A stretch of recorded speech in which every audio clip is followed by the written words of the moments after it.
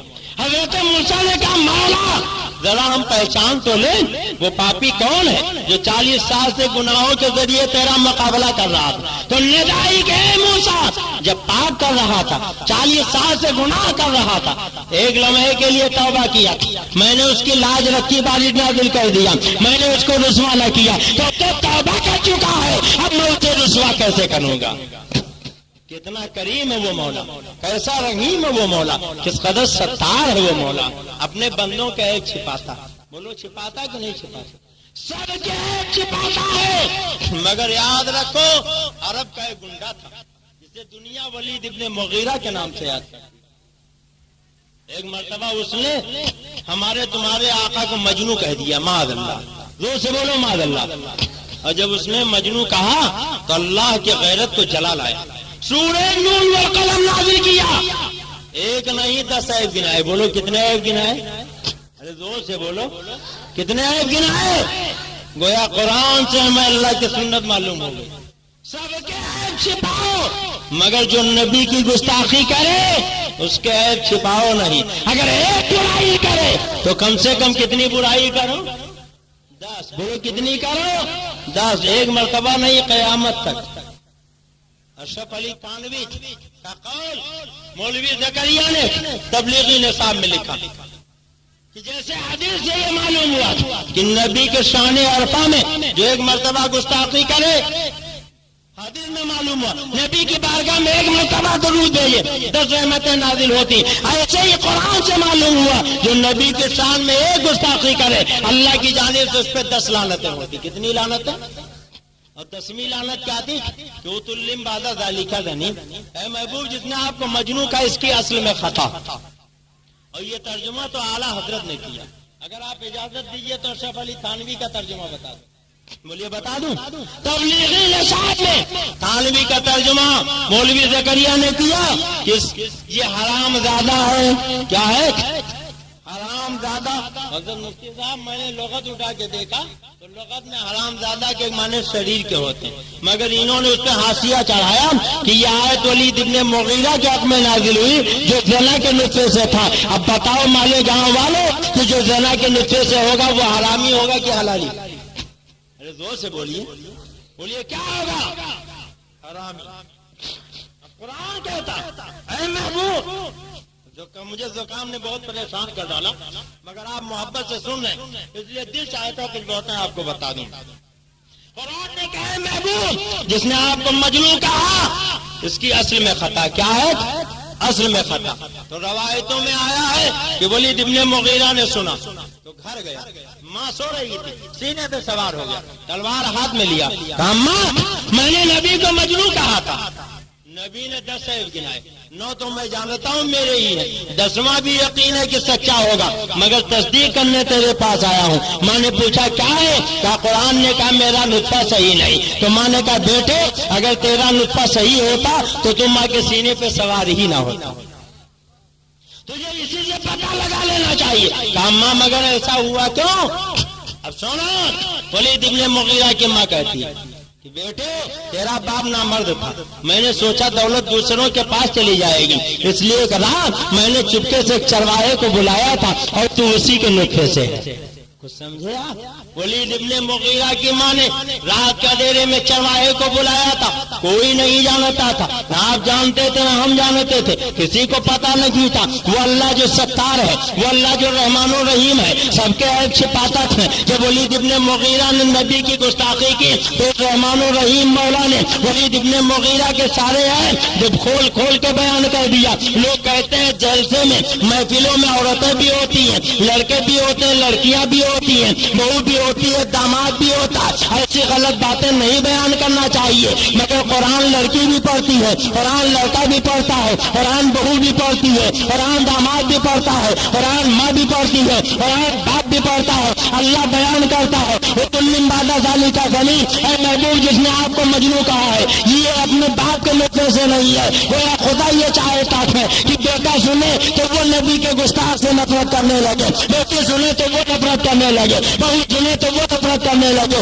ماں باپ سنے تو وہ نفرت کرنے لگے. اور جو لوگ یہ کہتے ہیں نبی کے کسی کو برا نہیں کرنا چاہیے، میں اس سے پوچھنا چاہتا ہوں کہ آپ قرآن نہیں پڑھتے ہو؟ ارے ضرور قرآن پڑھتے ہو، پورے سال آپ قرآن نہ پڑھو مگر جب رمضان کا مہینہ آئے گا دن میں روزہ رہنے کے بعد تراویح کی نماز پڑھنے کھڑے ہو گئے تو یہ دیکھو مسجد کی محراب ہے، ایک امام کھڑا ہوا تھا. اگر امام نے یہ سوچا کہ زائد میں نبی کے دشمن کو حرامی کہا گیا، ہم اگر پڑھیں گے تو ہمارے گاؤں والے کہیں گے یہ مسجد میں گالی بک رہا، لاؤ جاؤ چھوڑو دیکھ تو سارے حافظ لقما دیں گے. حافظ صاحب یہ زائد میں نبی کے دشمن کے نطفے کی برائی بیان کی گئی ہے، آپ پڑھیے ورنہ قرآن مکمل نہیں ہوگا. اب ہمیں کہنے دیجیے دن میں روزہ رہنے کے بعد مسجد کی محراب میں نماز کی نیت میں نماز کی حالت میں نیت باندھ کر امام کھڑا ہے اور نبی کے دشمن کو اتلم بعد ذالک ذنیب کہہ کر حرامی کہہ رہا ہے اور یہ گالی نہیں خدا کی عبادت ہو رہی ہے. وہ خدا نے ذہن دے دیا ہے جو سب کے عیب چھپاؤ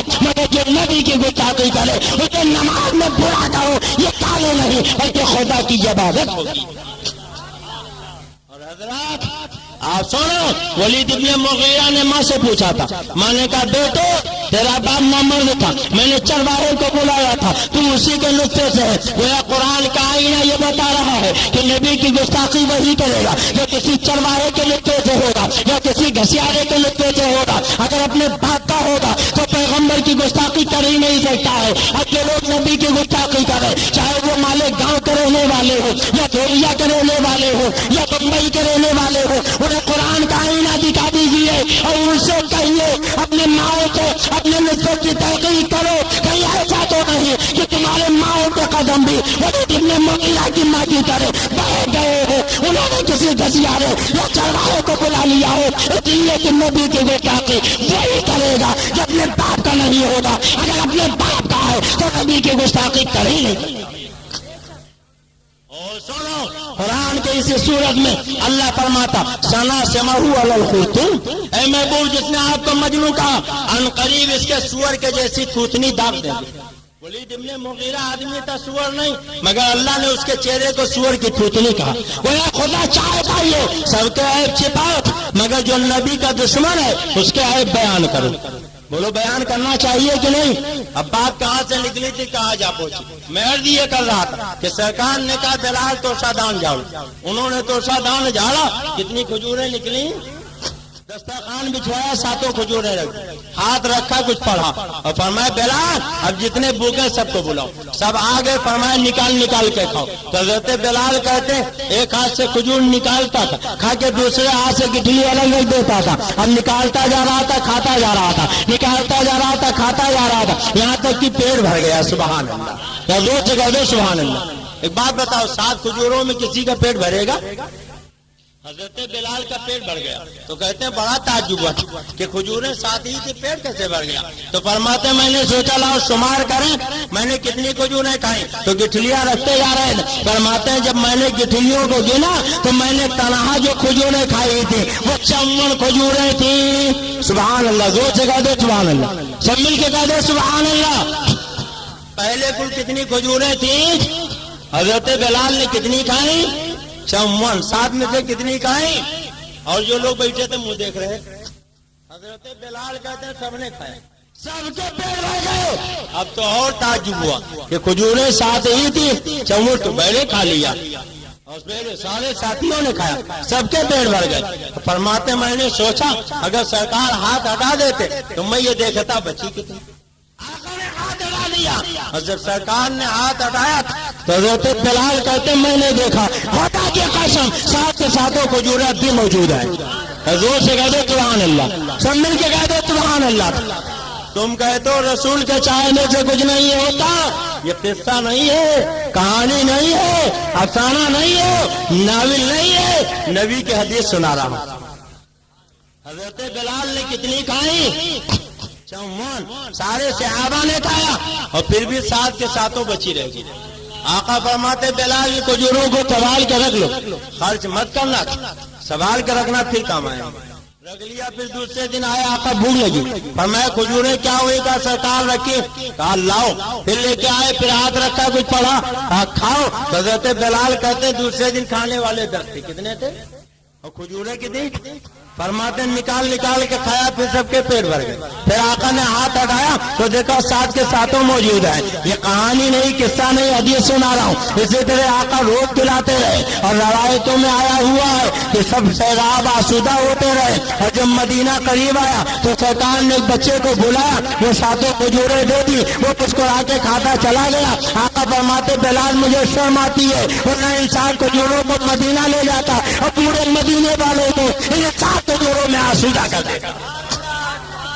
تم کہتے ہو رسول کے چاہنے سے کچھ نہیں ہوتا، اور میرے اعلیٰ حضرت کیا کہتے ہیں مالک کونین ہیں جو باشد ہوتے نہیں، اور تو جہاں کی نعمتیں ہیں ان کے خالی ہاتھ میں ہاتھ جسم تو اٹھا غنی کر دیا۔ مجھے بڑے سماعت پہ لاکھوں سلام، یہ بڑے موتی یہ ہے قاسم، یہ کشتا ہے کھلاتے یہ ہیں، اور ٹھنڈا ٹھنڈا میٹھا میٹھا پیتے ہم پلاتے یہ ہیں۔ کون دیتا ہے دینے کو وہ چاہیے، دینے والا ہے سچا ہمارا نبی۔ اور سرکار مفتی اعظم کہتے ہیں یا رسول اللہ کھاتے ہیں تیرے در کا، پیتے ہیں تیرے در کا، پانی ہے تیرا پانی، دانا ہے تیرا دانا۔ تو بولو رسول کے چاہنے سے ہوتا ہے کہ نہیں ہوتا؟ مگر یہ وہابی جنہوں نے انگریز کے بارے میں لکھا مالک بھی ہے، انگریز مختار بھی ہے، انگریز سرکار بھی ہے، اور انگریز جو چاہے وہ کرے۔